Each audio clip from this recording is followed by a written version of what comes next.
Hi and welcome to Best in Tesla. People still think EVs are very expensive cars, and you have to do a lot of compromises to get an EV. And there's a long way for the price of the electronic vehicle to go down and get as good as an ICE car. But I would say it's already the other way around. I think EVs are much better, easier to own, and cheaper. And a new study coming out of the UK is backing me up on this one. So let's take a closer look and let's dive right in.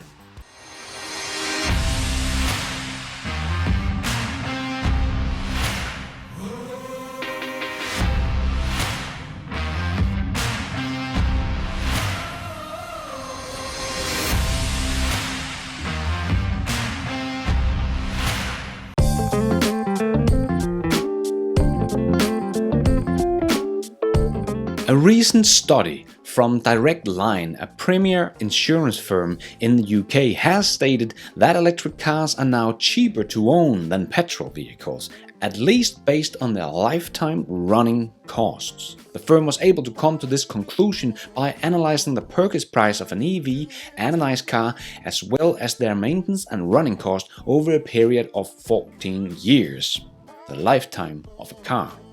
And I can vouch for that. Take my Tesla Model 3. It cost 450,000 Danish crowns, about $65,000 here in Denmark. Yes, cars are very expensive here in Denmark. It's about $10,000 more than you have to pay for the same version in the US. But I'm going to talk about the prices in my country because this is where I have all the prices, and some of the cars I'm going to talk about today you don't even have in, for example, the US. So to get back to my own little comparison here, my Tesla Model 3 cost about 450,000 Danish crowns if you buy it today without full self-driving. My old car was the Master 3 Optimus. That cost 340,000 Danish crowns. So this car is cheaper to purchase, but I have already saved about 25,000 Danish crowns, or about $3,500 on the first year on gas and maintenance alone. Yes, we do have a subscription here in Denmark with an electric company called Elon that only cost about 570 Danish crowns a month, about 80 bucks. And then you can drive all you want, as many miles as you want. So that is cheap, and maybe cheaper than in many other countries, but this is my reality. And I of course drive a lot. I have been driving my Tesla Model 3 now over 50,000 kilometers, about 31,000 miles, and I have just had the car a little over a year. This combined makes the EV a very good idea in my country and in my case.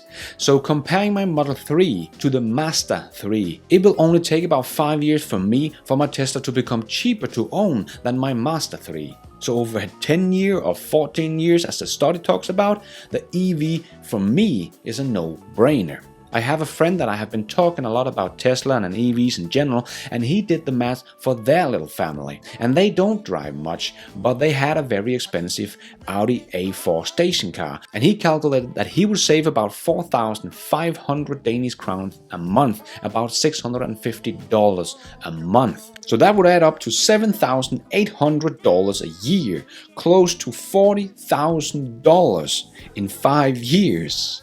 No wonder he decided to go electric. I don't even think he would buy a Tesla because, as he said, it would probably be a little overkill for their use, so another EV. But yes, EVs are dirt cheap to operate. And I have done nothing over the last 50,000 kilometers. No service check, no issues, $0 in maintenance on the first 50,000 kilometers. So this is one of the other great benefits of owning an EV compared to an ICE car. You don't have to spend time and a lot of money on maintenance. You buy the car, you drive it. That's it. So yes, you have to calculate this in to the true cost of ownership before you say EVs are too expensive. And at the same time, as I talked about in one of my last news episodes, the Tesla Model 3 depreciation is only 10% after 3 years. So that just add on top of how cheap the Tesla Model 3 is to operate, but you can also sell it again for a good price because it always gets over-the-air updates and stay up to date. And another thing I think people are forgetting when we're talking about the cost of EVs is you're also getting a much better car. In the beginning, we just had one car, and we would fight over who got to drive it. So the rule was whoever was driving the furthest would get the Tesla. The Tesla Model 3 compared to my Master 3 is not comparing apples to apple, because Tesla Model 3 is just so much better than my good old Master 3. It was a good car, but compared to my Tesla Model 3, there's no contest. It is twice as fast from 0 to 100 kilometers and can do so much more and get better over time with updates, and is much safer car as well for me and my family, and so on and so on. Much better car, but still cheaper in the long run. Yeah, Tesla Model 3, not an expensive car for what you get. It is in fact very difficult to find a car that matches the Teslas when you look at the performance and the price tag. If I want an Audi that has the acceleration of a Tesla Model 3 performance, for example, you can't find that in the low numbers like the A3 or the A4, even the A8. You have to go up in something like the RS or Audi's supercar, the R8. And that one cost over 4 million Danish crowns. That is about $580,000. Or the cheaper, more normal car, if you can call it that, the RS, that can match the Tesla Model 3 performance, cost over 2 million Danish crowns, about $300,000. And the Tesla Model 3 Performance cost about 600,000 Danish crowns. And the same thing goes for BMW and so on. And when you get up in these prices, you can easily buy the Model S instead. And then the acceleration goes down to 2.5 seconds from 0 to 60. And then it just gets even tougher to find a nice car that can match this.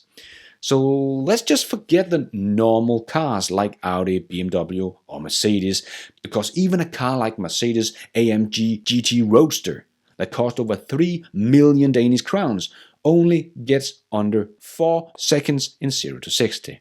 So let's take one of the most iconic supercars there is, the Lamborghini Aventador. That is a proper supercar, and you have to pay a super duper price for this car as well. In Denmark, it would cost about 8 million Danish crowns, about $1.1 million.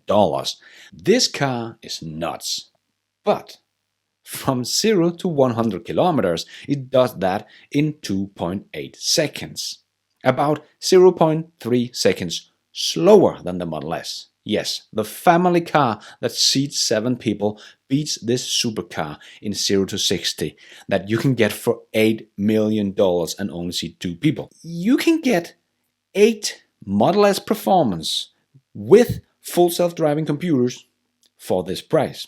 Or you can actually get the Model S Performance, the Model X Performance, yes, the SUV that can actually also make 0 to 100 kilometers in 2.8 seconds.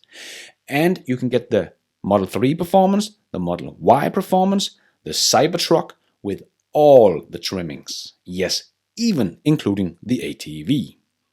And you can get the new Roadster when it comes out. That is going to beat the Lamborghini in every single way, including top speed. And to top it off, you can also get the Tesla semi-truck. So for the price of the Lambo, you can get every vehicle Tesla has ever made and revealed. Oh, I got a good start there. Traction! Come on, Tesla. Yes, I've got him. His car didn't launch as well as it should have done. Gaining on him though. He's coming back now though. Come on, catch him at the end.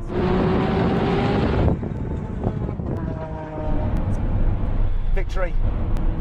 So it's really hard to find a nice car that can match the Teslas, especially when you take the price into calculation. So I don't really think that a Tesla is a very expensive car. But it is a luxury car, so it's not cheap. But It's actually really hard to find a car that can match the Tesla performance without the price taking off like a rocket. So people are of course talking about the fact that there is no cheap cars, EVs. But again, it is a matter of perspective and what you're looking for in a car. Because here in Europe, we do have the Volkswagen Up, the Seat Me, the Skoda City Go, all electric versions that only cost about 150,000 Danish crowns, about 22,000 US dollars. If you could get these cars in the US, it would probably cost more, about $15,000 to $16,000. Remember, cars are really expensive here in Denmark. But this is a cheap EV. But this is also in generally a cheap small car. But you will still get all the savings that we talked about, so this car will simply be dirt cheap. But you also have cars like the Hyundai Kona. That is actually a really great SUV car that has a decent range, decent performance and a decent price. It costs 300,000 Danish crowns here in Denmark. Don't know if you can get this car in the US, but it would be something like $30,000 in the US. I know this is not a cheap car, but this is a car that many middle-class people can afford, and especially when you calculate in the true cost of ownership, as we talked about, this suddenly becomes a very affordable car. And again, it is electric, so it does have a quick acceleration time. It is by no means a Tesla, but it does a 0 to 100 kilometers in 7.9 seconds. Again, my ICE car, the Mazda 3, that was more expensive than the Hyundai Kona, had about the same acceleration time. So again, electric is just a bit more fun when it comes to the acceleration. I know that cars are not just all about the acceleration. There is so much to it than that. But this is just to show that I actually think EVs are already better and more fun than ICE cars. And when the Tesla Roadster comes out, it will be like Elon said, a hardcore smackdown to the ICE car. It will beat every supercar out there for a fraction of the price. The point of doing this is to just give the hardcore smackdown to gasoline cars.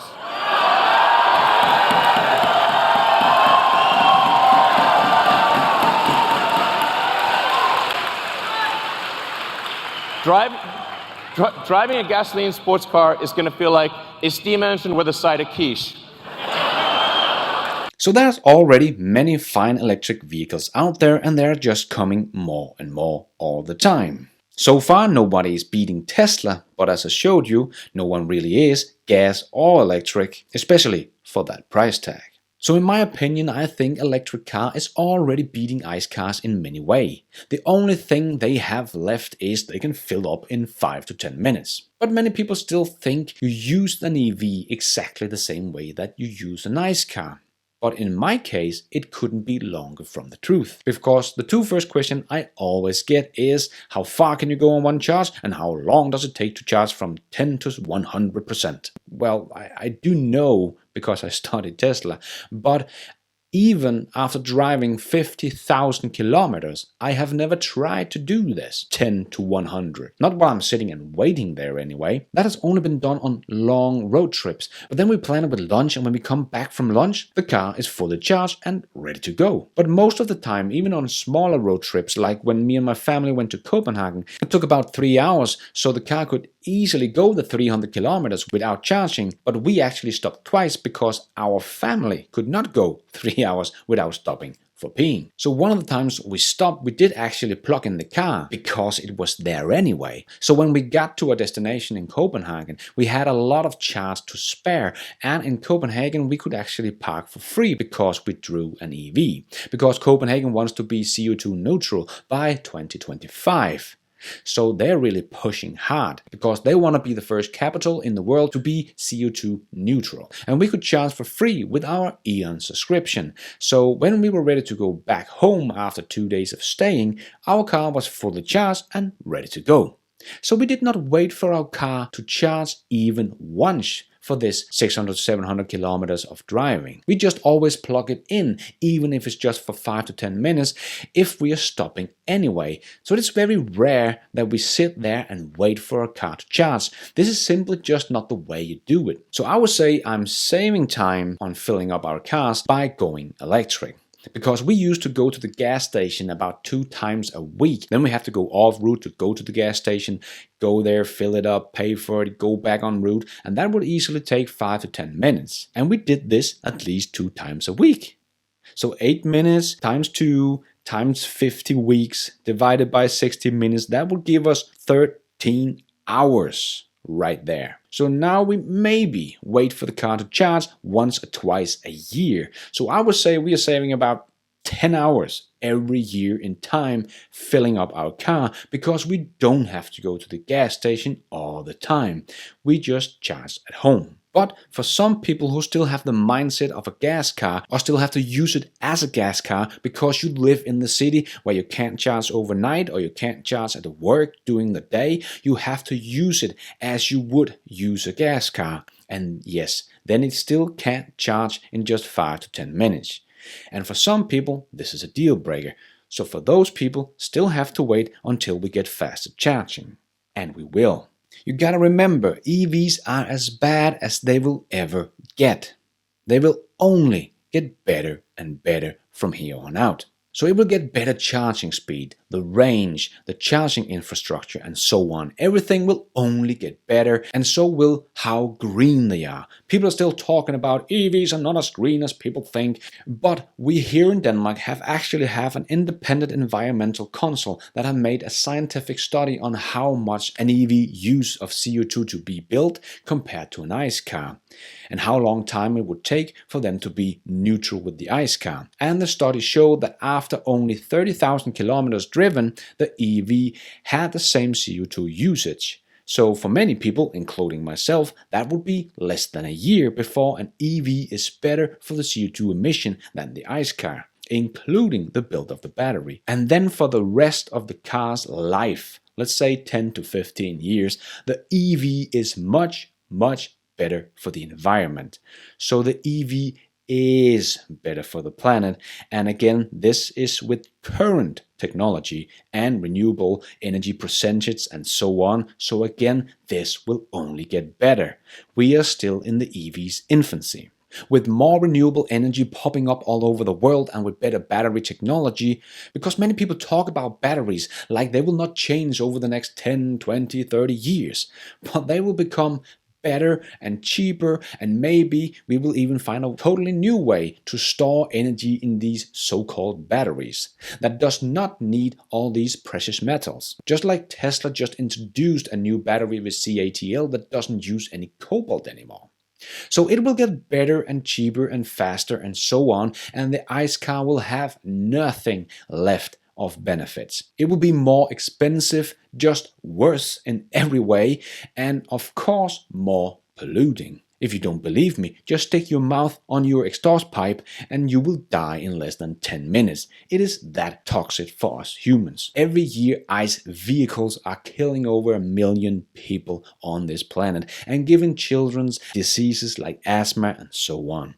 So I, for one, is no longer driving a car that can hurt my children and the people I'm living with in my local society, because I have an alternative. Like billions of other people have. There are of course still people that can't afford an EV, even the cheap ones, but who needs a car, so they still have to wait a bit longer for the price of an EV to drop and the old EVs to be sold very, very cheaply. But there are so many people that could make the change, but still don't. But luckily, in the next 10 years, this will change. EVs will become the cheapest options by far. Even the cheap cars will become electric, and the ICE will be the dinosaur of the transportation. So if you can afford it, and it can work in your everyday life, then F that toxic, polluting gas car. Get a better car for less. Get the car of the future, get an EV and help the world become a better place, and help Tesla with their mission to accelerate the world's transition to sustainable energy. This will benefit us all. I hope you enjoyed this video. If you did, don't forget to hit that like button. It really helps out this video a lot.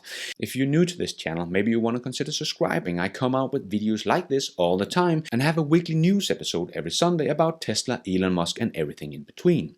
If you're already a subscriber, thank you so much for your support. And if you want to support me even more, remember you can, for as little as $1, become a patron of this show and get your shout out on this channel and become one of my amazing Patreon producers you see rolling over the screen right now.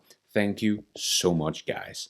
And thank you for watching. And until next time, take care out there and be nice.